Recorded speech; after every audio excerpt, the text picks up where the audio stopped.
Welcome guys, welcome to my channel Explorer Shaurya. আজকে আমরা একটু মেলায় যাচ্ছি। এখানে স্বামী বিবেকানন্দের জন্মদিন উপলক্ষে একটা মেলা অনুষ্ঠিত হয়, যার নাম বিবেক মেলা। আমি বলতে পারো রোজই গেছি, আজকে তোমাদের সাথে একটু শেয়ার করব। আমাদের এখানে যুব সংঘ মাঠ আছে, ওখানে হয়। আমি আর মা যাচ্ছি, বাবা পেছনে আসছে। চলো যাই। প্রবলেম হচ্ছে এক হাতে ফোন, এক হাতে সাইকেল। যাই, তোমাদেরকে বিশাল বড় হয়। আর আজকে গাইজ লোপামুদ্রা আসছে। আজকে জানি না, খুব ভিড় হবে মনে হচ্ছে, কারণ এতদিনের মধ্যে আজকে মানে জনপ্রিয় একজন কেউ আসছে। মানে অন্য অন্য দিন এসছিল, আজকে মানে লোকজন চেনে এমন কেউ আসছে। আমরা এখন যাই, চলো। তো গাইজ, এই যে আমরা মেলার মধ্যে চলে এসেছি।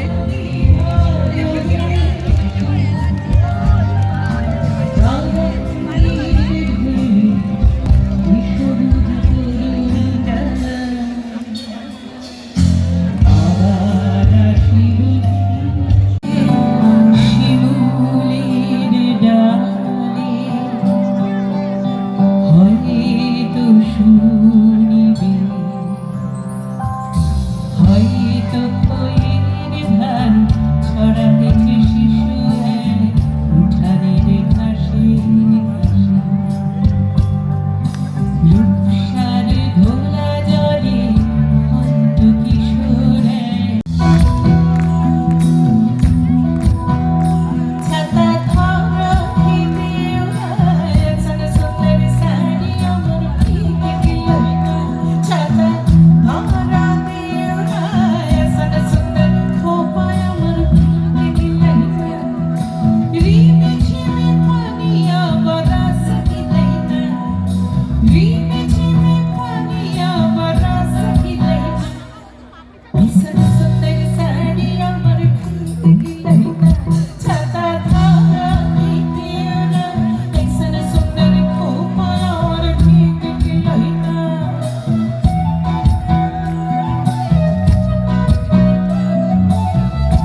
চলো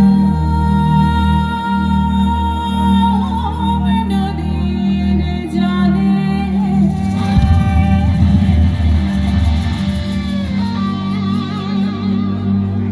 একটা নেড়া গাছে ফুল ফুটেছে একটা নেড়া গাছে ফুল ফুটেছে বলে ডুঙের কোলে রে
শুনে মনে হবে না তো ই মা এটা বলতে ভুলে গেছি।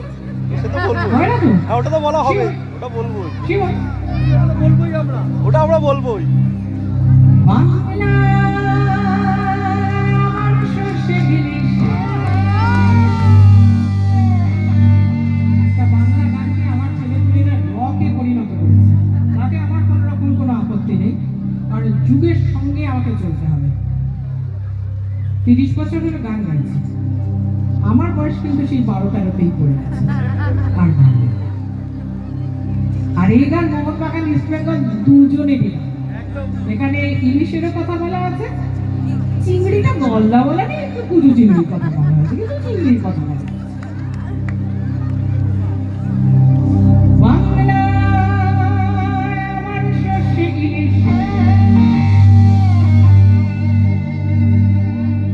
চিংড়ি ছিল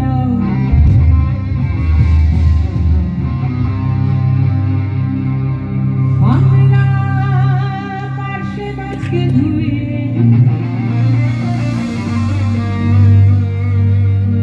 জিরের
মোহনবাসী তোমার তরুমুলে বাজিয়েছি আমি তখন মালতী স্কুল ডেস্কে বসে অঙ্ক করি ছোট্ট ক্লাসের বাই দিদিমণির পাশে দিদিমণির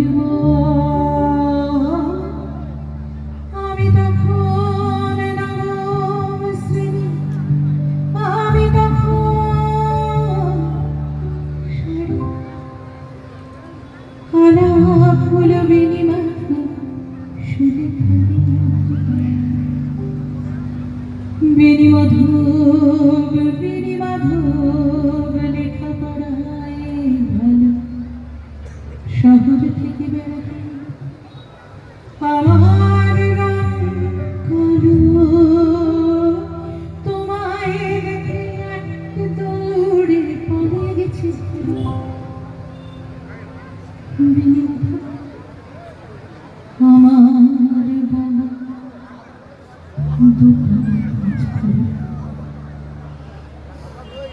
কুঞ্চিত গঞ্জিত ফুটেছে মঞ্জুরি সন্ধ্যেবেলা পড়তে বসে আমি ভুল করি আমি তখন নবম শ্রেণী আমি তখন ব্রিজের ধারে বেণীমাধব দেখা বেণীমাধব বেণীমাধব এতদিনের পর সত্যি বলে সেসব কথা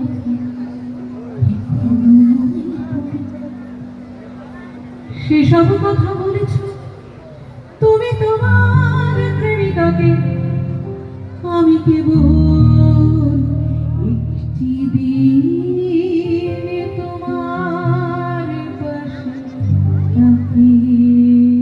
দেখেছিলাম আলোর নিচে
খুব আনন্দ হলো মনে এনার গান শুনে। আমি আগেও শুনেছি, আমাদের স্কুলে এসেছিল, কিন্তু তখন সৌভাগ্য হয়নি আমার ওনার সাথে ছবি তোলার।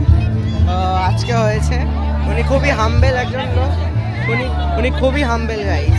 ওনার সাথে ছবিটা তুলতে গেছিলাম, প্রথমে স্ক্রিনে খারাপ লাগছিল দেখতে, তারপরে উনি বললো যে একটু ভালো করে তোল, উনি ঠিক করে ক্যামেরাটা সেট করলো। আমার খুব আনন্দ লাগলো গাইস, মনটা খুশি হয়ে গেল। এই যে গাইস মেলা খালি হয়ে গেছে গাইস, কালকে লাস্ট। তাহলে একটু ঘুরে বাড়ি যাই। ঠান্ডা পড়ছে, খুব ঠান্ডা গাইস এই জায়গাটা। গাইস আমরা বাড়ি চলে এসেছি। আমরা বাড়ি চলে এসে রাতের ডিনারও হয়ে গেল। আমি আজকে জাস্ট এই কনসার্টটা দেখে মানে আমি জাস্ট প্লিজড হয়ে গেছি, মানে আমি স্পিচলেস। আমার মানে কোনো বাক্য নেই বলার। মানে মানুষটা এত হাম্বেল না গাইস, আমার খুব ভালো লেগেছে, মানে আমি রিয়েলি লাইক ইট, খুবই ভালো লেগেছে গাইস। আমি একটা ছবি তুলতে গেছিলাম, অন্য অন্য সময় কি হয় গাইস, ওনাদের যে যারা বডিগার্ড থাকে তারা সরিয়ে দেয়, স্বাভাবিক, না তো ভিড় হয়ে যাবে। ইনি জাস্ট বলল যে মানে ছবিটা আমাদের ভালো আসছিল না, তো উনি বললো যে ক্যামেরাটা এখানে রাখ, ভালো আসবে। মানে আমি মানে আমার কোনো কথা ফুরিয়ে গেছে গাইজ, আমি কিছু বলতে পারছি না। তো খুব ভালো লেগেছে। আমি ভেবেছিলাম মেলায় গিয়ে আজকে একটু কিছু খাবো, অনেক কিছু পিঠে পিঠে টিঠে বিক্রি হচ্ছে, খাবো, বাদাম কিনবো, জিলিপি কিনবো, কিছুই হলো না। কিন্তু এই যে এত বড় একটা প্রাপ্য, ওনার সাথে একটা ছবি ওঠাতে পারলাম। ওনার ওনার আমি মানে কিছুক্ষণ মানে অনেক, যখন প্রথম গেলাম তখন উনি গান শুরু হয়ে গেছিলো, তো আমি কিছুক্ষণ পেছনে দাঁড়িয়ে শুনছিলাম, তারপরে আস্তে আস্তে আস্তে আস্তে এগিয়ে গিয়ে স্টেজের সামনে গিয়ে শুনছিলাম। তোমাদের সাথে সেটা শেয়ার করবো ভিডিওটা। আর যা ছবি তুলেছি তোমরা যদি দেখতে চাও আমার ইনস্টাগ্রাম চ্যানেলে গিয়ে আমাকে একটু ফলো করো, ওখানে গিয়ে গেলেই দেখতে পারবে, সৌর্য দাস বলে আছে, ওখানে গিয়ে তুমি দেখো, তোমরা দেখো। আচ্ছা, তো চলো আজকের মতো এই অবধি, টাটা, অনেক রাত হয়েছে, আর বেশি কিছু বলবো না, গুড নাইট। আবার কোনো নেক্সট ব্লগে দেখা হবে। আর যদি চ্যানেলে নতুন হও লাইক করবে, সাবস্ক্রাইব করবে, তার পাশে বেল আইকনটা প্রেস করে দেবে, কারণ আমার চ্যানেলে কোনো নতুন ভিডিও আসলে তোমাদের কাছে ডিরেক্ট নোটিফিকেশান চলে যাবে। আর ভিডিওটা খুব খুব শেয়ার করো, আর একটু ভালোবাসা দিও। চলো, লাভ ইউ।